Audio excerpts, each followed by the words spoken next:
I think I gravitate towards Filipinos because we're very similar. Mexicans, Filipinos are very similar. You know what I mean? Like, we have big families, y'all have big families.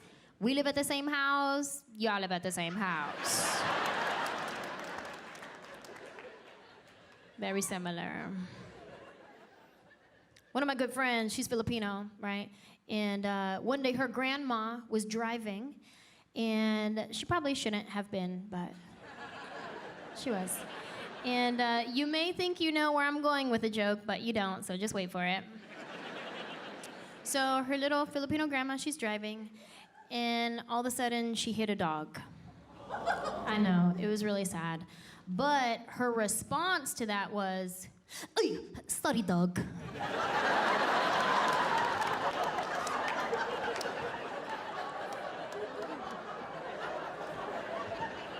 "Ay, sorry dog."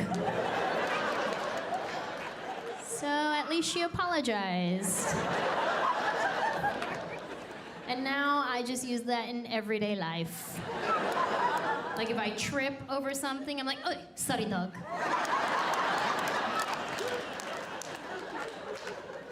Ay, ay, ay. I feel like all my Filipino friends are real jumpy. Like they get scared real easily. Like my friend Penny, she's Filipino. She gets scared at everything. You don't have to do anything scary. Just walk around the corner unannounced. Ay, dito putas mo! You scare me, huh?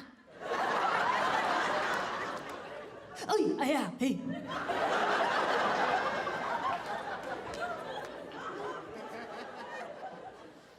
Filipinos go through like 10 different scared facial expressions.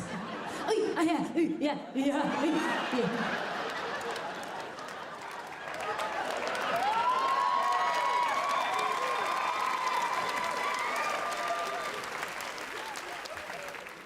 One time I was at the mall at like Orange Julius or something. And there was a little Filipino lady working the register, right? And she went to hand me my receipt, but it dropped. So she goes, "Ay, ay, ay, ay, ay."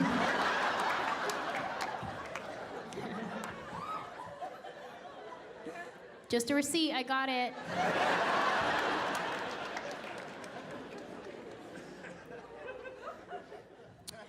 Yeah, so we don't want no kids. And my husband and I, we're still real new, right? Like, we just got married last summer. We had just moved in together, so we're still, like, figuring each other out, right? Like, our little things we do, our little rules we have, right? Like for instance, like, my toothbrush, right? I like to be the only one that uses my toothbrush. My boy is 24 years old, and he is married. He got out of college. He met his college sweetheart his freshman year. He said he would never marry young, but he did, and he brought her home. And all right, who in here has had boys and girls? Can you clap? Who do you think's easier to raise? I mean, just yell it out. Boys or girls? Boys. Boys. Every once in a while, a little frail woman will yell, "Girl." And she's probably being threatened. But anyway, no. We love our girls. I love my girls. I truly do. And I know that when I'm in the nursing home, they'll be the ones to come and pluck my chin hairs. Because my boy will be off with his wife and her people. Because he said to me, he brought her home and he said, "You got a terrible look on your forehead." And I said, "Oh, it's nothing against her. It's just I'm jealous because I thought you would only love me." I know that's twisted. I know it is. But he was the best thing that ever happened to me. All right, my kids all yell at me, and my husband, everybody's in a bad mood all the time, and he's the only one that's never fussed at me. And he was just the sweetest child growing up. And so when he said he was going to marry somebody and move off, it was awful. But let me say that I love her. And they live near us. And she's like another child to me. And it has been a blessing. She is very sweet and has forgiven me for my forehead looks.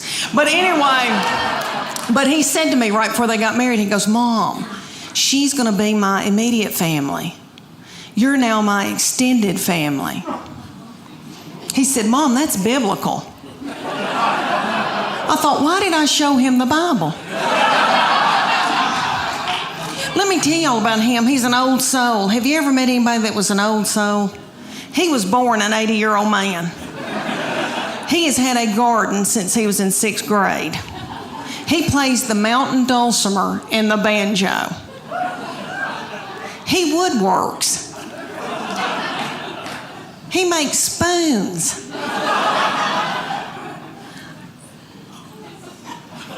He makes spoons. I mean, he is so yummy. All right, his favorite music is gospel bluegrass. His favorite, oh, well, no. Okay. Ding-a-ding-a-ding. All right. His favorite artist was Dr. Ralph Stanley. Dr. Ralph, look at you.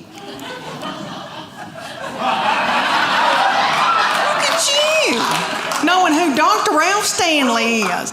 Okay, for those of you who don't, he was on the Oh Brother Where Art Thou. That is probably the most famous thing he did. But he was the godfather of Mountain Soul. He ended up dying at like 92.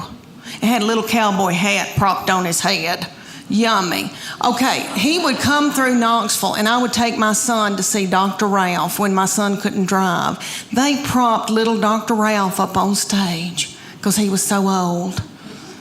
I almost threw my panties at him because that's what you do to Tom Jones. And I love him. But anyway, I was standing there listening to Dr. Ralph Stanley singing gospel bluegrass, and I think to myself, how many teenage boys are listening to this? What are teenage boys listening to? Rihanna, Walk a Flock of Flame, some of that nasty goings on. I thought, wouldn't it be funny if I had to yell at my boy, turn that gospel bluegrass down. You're out of control. If I hear I Saw the Light one more time. My second baby is my oldest daughter who's about to graduate from the University of Tennessee. She's 22, and let me tell y'all, I know every crow thinks theirs is the blackest, but let me say that she is a beauty, and she is smart, and she's done very well in school, and she's in a sorority and done well with her sorority, and she's athletic, and she's mean, and we're scared to death of her. We walk on eggshells around her. She's not mean to other people or in public. She holds it in so that she can come home and like spew it out onto me. That's okay. That's God's way. But this is what I think happens. When she was a junior, her summer between her junior and senior year, I think that God allows this to happen. And you little girls, that your babies aren't this old, just listen to me. All right, one day they'll just turn on you. And you'll think, who in the world is this? Who's coming down the steps in the morning? We don't know who this is. I think that God allows that because he knows that you're about to let your baby go off to college or whatever they're going to do, and he knows that you're grieving. So he makes them just as mean as he can so that you can let them go. And I believe that. That summer, the very breath that I breathed out of my nostrils made her so angry. We were not allowed to eat cereal in our own home because she couldn't stand to hear us chew. I don't mean to talk about her because she had a lot on her. She had to empty the dishwasher. Stuff like that. That's so hard. Okay, let me tell you about an example when she was probably your baby's age, y'all's little children, because y'all are so cute. Look, their thyroid's still functioning. Y'all still got hair. Good for y'all. Y'all got on little breeches. Yay. Okay. When my middle one, when she was in elementary school, I was so blessed that I got to take them to school and pick them up every day in my minivan. And I would watch them come out, my girls, and I saw them. They were in a good mood. I saw it. All right, they would be goosing each other and waving to all the little children and the principal. See you tomorrow. Okay. Then they'd come over to my minivan, get in, slam the door. That middle one would take her backpack and sling me in the back of the head with it. She'd say every day something like, I'm starving to death. You don't have a piece of cheese in this car? Your driving's making me car sick. I hate her. Why did you have her? And the baby would be sitting over the back, she'd be going, Mom, Mom, Mom, Mom, Mom. And I'd say, what? And she'd go, Mom, Mom, Mom, Mom. I go, what? I'm listening. She could say some of the craziest things. She said to me one day, did Jesus ever have head lice? How do you answer that? I said, well, baby, I don't know. But if he did, I know he healed it. I haven't been doing television for a while because I've been living and working in Las Vegas for the past 16 years. I know people say, why did you do that? Why did you live in Las Vegas? And you know what? I have to tell you, strangely, it's one of the only places a comedian can have a normal life. Isn't that weird? Because I took a car to my show and the audience took a plane. And since I haven't been very visible for a while, whenever I'm walking around, people, they kind of look at me and they think they recognize me, but they're not sure from where. And I can see their brains going and they're thinking, is she a math teacher who failed me in high school?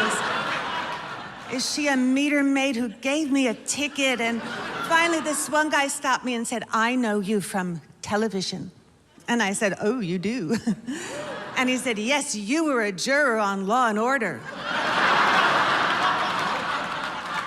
And I said, yes, I was, because you know what, I'm a people pleaser. I don't want to tell anyone they're wrong. And he continued on and said, well, I thought you were right. I also thought he was guilty. And I said, well, the evidence was overwhelming. And I continued on, and another lady stopped me and said, I don't want to insult you, but you look a lot like Rita Rudner.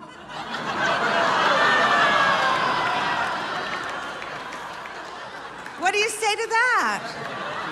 I said, well, I'm not. I was a juror on Law and Order.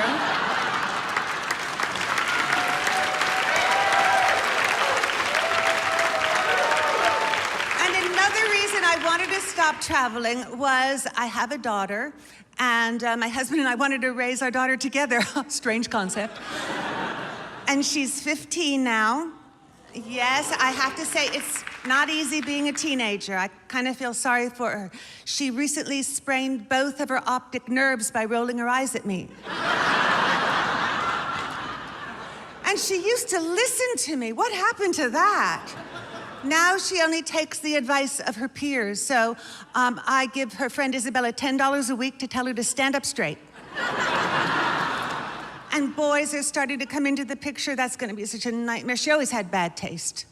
Really, even in Gymboree, she liked the little boy with the low diapers. And all these things are going on in high school. The sexting? Well, I know. But it's hard to tell someone not to do something when you've done it yourself. Well, it was a long, long time ago, and it was on an Etch-a-Sketch. But I'm trying to not make the same mistakes my parents made. They were so overprotective. Oh my gosh, my tricycle had 7 wheels, you know, and a driver. My parents wouldn't even push me on the swing. They'd just sit me on the swing and run back and forth and say, it looks similar to this. Since when did society get to tell you what to do with a kid? I didn't know that. I had my kid. I had never told anybody what to do with their kid. Within an hour of coming home from the hospital, I received 4 phone calls from a Nazi breastfeeding organization that found out I was going to give my son a bottle. I said, what do you people want? The lady goes, we'd like to come over and nurse your baby. I said, my baby's fine, but my husband could use some attention. I'm tired, and I see how this works out. And he doesn't want to let any of them go to waste. It was a long time ago. It's all right. People tell you what to do with that's to do with your kids. I don't know why people tell you what to do with the kid. We're ruining kids. I signed my son up for t-ball. All I ever wanted was a little boy to play sports. They don't even keep score at t-ball anymore. Because everybody's a winner. Not really. Look around. Some people are losers. Innately. And if you don't teach your kid how to lose and figure out a way to come back and win, then he's going to live with you in his underwear and cowboy boots behind the screen door for the rest of his goddamn life. Crazy. There's no incentive for success anymore. Sports is over. I told you, I'm a daughter of a former pro football player. I am so sad for sports. You can thank Southern California. It's over. 10 years, no more sports. Because they just passed a law. Every kid who tries out for a sports team in Southern California automatically makes the team. Really? Then who the hell is in the band? That's how you get the band. That is how you get the band. No one wants to play the tuba. There's no Justin Bieber tuba player to inspire kids. Just a big, slow choo-choo can't get off the line fast enough. They're like, hey, you want to be on the field? Put these white boots on and carry this horn. Let's go, march. Tusk. Tusk. It's a matter of hitting a little too close to home for some of you. Suck it up. Crazy. You find the funny, it's there. Every day. Every day something. I was in Florida, a woman got eaten by an alligator. Nothing funny about that.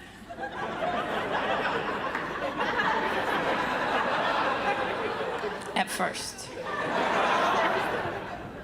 This woman was a jogger, and they believed that she was jogging this canal where this gator lived. Well, duh. I'm not even from Florida. I know if it rains and there's a puddle, probably a gator, right? I get off the plane and start running in a zigzag formation at the airport. Some more useless information from the Discovery Channel. She was a jogger. They believed 2 weeks prior to eating her, this gator actually jumped up out of the canal and nipped her on the ankle. Nipped her on the ankle, yet she continued to jog the canal. What the hell is wrong with you? What more would a gator need to do to keep you out of his yard?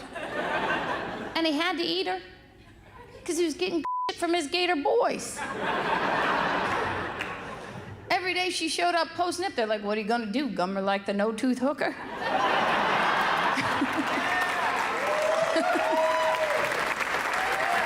Here's where we learned everything. ABC After School Special. Because, right, that was it. They're the ones who cared about us enough to talk to us about topics. They talk to us about topics that are so controversial that if you talk to your child about it tonight, they'd have an investigation started on you on Monday. Stuff that literally, and they would trick us. For you who don't know millennials, they would trick us. They would take the popular child actors of the day and then put them in the after-school special in these horrible situations.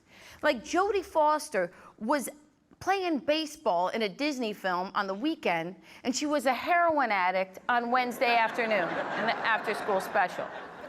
She was so bad of a heroin addict, she would go into her room. After school, she'd go upstairs, into the back of her closet, she'd shoot up in all the 70s lava lamp weirdo things that come on.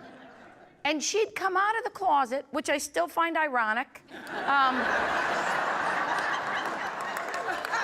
That was another after-school special. I think starring Robbie Benson, I'm not sure.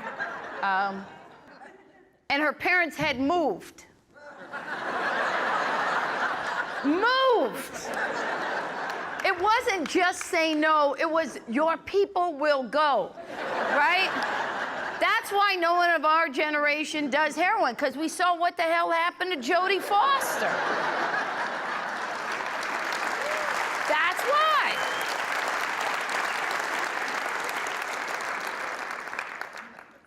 I'll never forget this one. This one, if you saw this, it changed your life, changed mine. There were these kids that were playing on the playground. Just playing, swinging on swings, sliding down slide, by themselves, by the way, because you could back then, right? There are play dates now. That's what they do with kids. That was a whole thing for me when I became a parent. I didn't know about that. My son was 5. He wanted to have a play date with this little boy, Justin. But that meant I had to call Justin's mother and coordinate their schedules so they could pick boogers simultaneously. Justin's mother was one of those tiger mothers, and she had him, she was just, oh, Justin's not available on Tuesday. He's not, that's when he has Chinese and cello. And I'm like, you need to, yeah, what are we, negotiating trade deals? Go, you need to let Justin come over, let the neighbor kids beat the hell out of him, because that's the life you're setting Justin up for over there. Finally, Justin's mother found a date that was open in his schedule, and she came over, and she walked in, and she sat down on my couch, and she stayed. Now, some of you don't understand why that's even funny, but I did not invite her over.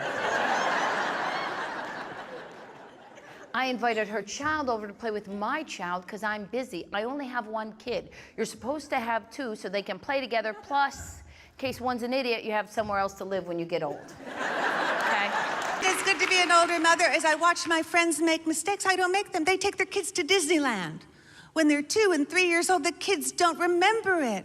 I waited till Molly was 10, and she said, Mommy, will you take me to Disneyland? And I said, I took you. You didn't like it.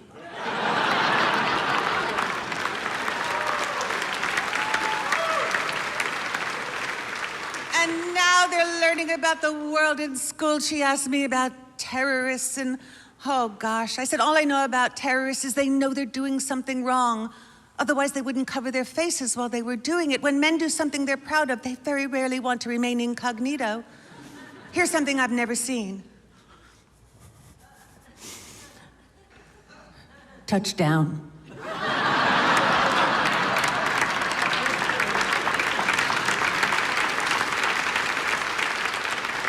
Can I tell you something about that joke? Okay, here's the backstory to the joke. I used to do it about the KKK, but then they marched in Charlottesville, and they took off their sheets. Not only did they disgrace America, they ruined my joke. And they said, we took our sheets off because we wanted everyone to see we're not scary, we're good-looking people. And I had to look at the footage, and maybe they should put the sheets back on. And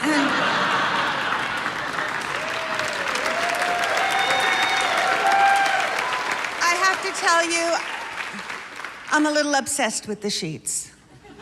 And I was wondering if wealthy white supremacists wear sheets with a higher thread count.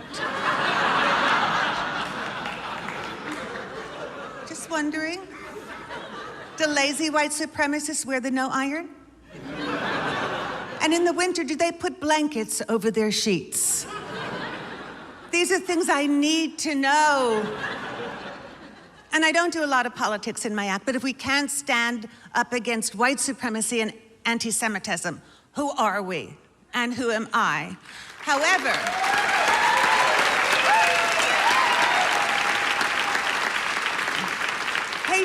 hatred is another story, because I've hated. I've hated. I hated my neighbor, not because of race or skin color. He was just a creep. And he was inconsiderate, and he used to have pool parties till 3 a.m. in my pool. And my dad hated too, but he kept his hatred confined to our family. My dad hated his sister and didn't talk to her for about 40 years. And my dad wasn't well, and I knew he was going to pass away. And I said, "Why do you hate Aunt Sylvie?" And you know what he said? "I can't remember." Yeah, so before he died, I got them together, and they were able to talk. And I was so happy that I did, because before my dad died, he was able to remember why he hated her. There was actually a sign up in one of the vegetarian restaurants I used to go to that said, "If animals could speak, we would all be vegetarians." That's not true. That's not true, because people can speak, we still hate them, so why wouldn't it work for animals too? Some animals are gonna have an attitude problem. Sorry, cat people. I just feel like if animals could talk, you would walk into a diva fit every day. You would just walk in, your cat's like, excuse me. I don't approve of the new food you bought. That kitty litter is disgusting, and your presence is annoying me.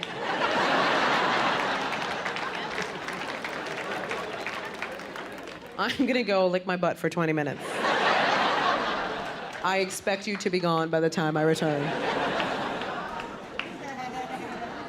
You know what's great about being an animal person is that when you have a pet, when you have an animal, people with kids always try to remind you that you don't have a baby. Right? All your friends with kids are like, "Oh my God, he's your baby. He's your baby," because you don't have a real one. So sad. And don't get me wrong, I would love to have a baby. I mean, not physically, because it looks uncomfortable. I would love to acquire a baby. Like leave a trail of Skittles or something. Just have one follow me home. Good baby. Because I think they're awesome. I really do. I think my favorite age for kids is that toddler age. Yeah, right? Because they have this cute, they have no filter, first of all. They have no filter. And that's what I connect with. Because I struggle with that. I struggle a lot with not having a filter. But I get in way more trouble than kids do. Kids say whatever they want, and we think it's adorable. I say something wrong, and my brain is like, you really should have checked with me before you let that one slip out. It's the beauty of being a kid. They can test the waters. They can say whatever, and they will, because kids don't have a filter till you put it in as the grown-up, right? Like, you ever been insulted by a kid? Yeah, it legitimately hurts your feelings, doesn't it? But you can't say anything about it. Because they'll just walk right up to you and be like, "You're ugly," and then walk away. Right? And you just gotta stand there like,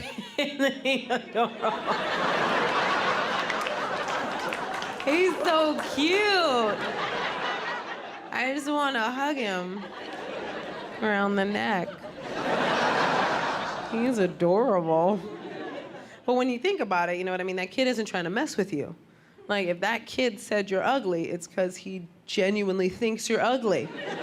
But like, so ugly, he had to stop whatever he was doing and inform you of the situation. Like, he was doing something and he was like, "No, put the Legos away." What is that? Get it fixed. What's wrong with you? I can barely keep my Lunchables down, guys. I don't know if girls want to hear this, but the truth is 90% of the activities that women engage in revolve around getting a guy's attention, okay? And it's just the way we're built biologically. This is just something we do. We love to get your attention. It's part of the sport of it, all right? You think I go to a sports bar because I like warm beer and sticky bar stools? No, I go because there's guys there. You think I do a pub crawl every year because I like it when my liver hurts? No, I go because there's guys there. We don't wear heels for our circulation. We do it to prop up our butts so you'll look at me and want to mate with me. That's why we do it. This isn't a fucking game, all right? This isn't a push-up bra, it's body armor, and this ain't makeup, sweetheart, it's war paint. Let's make a baby.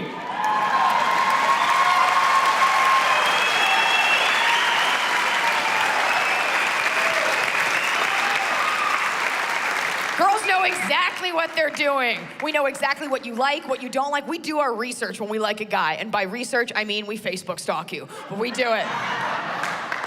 I know your favorite foods. I know where you went on vacation. I know that your favorite team is the Cowboys. I know all about that. I'm totally into you. That's right. They say men are hunters and women are gatherers. Well, kind of. Women are gatherers. We like to gather information about you, and then we hunt you. You think when I bring you home to meet Mom on Christmas, it's because I want her to meet you? No, it's so I can be like, "Mom, look what I caught." We have to, because guys are kind of passive when it comes to meeting women. Sure, they go out, but girls make a sport of it. My guy friends don't care. If they had their way, they'd spend every Saturday night with each other, which is weird, watching 1,000 Ways to Die, eating sandwiches, ragging on their one friend that has a huge nutsack for no reason. Like, that's what they would do. Going out's very important. You got a real job, your weekend is very important to you, because a weekend represents 48 hours that you have to fuck up the life that you work so hard for all week.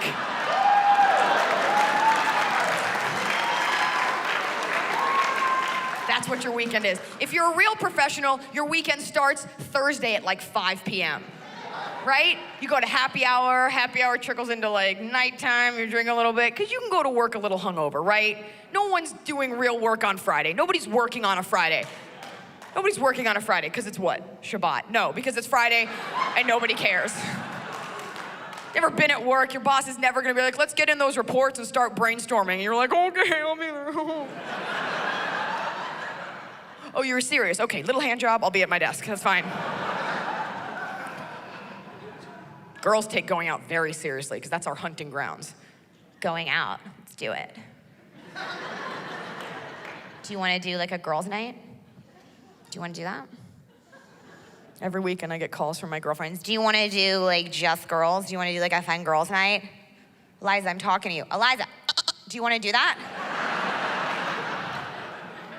Do you want to do like a girl? We'll just do like, we'll all wear like fun shoes and we'll all get like appies and then we'll do like a fun girls' night. Do you want to do that?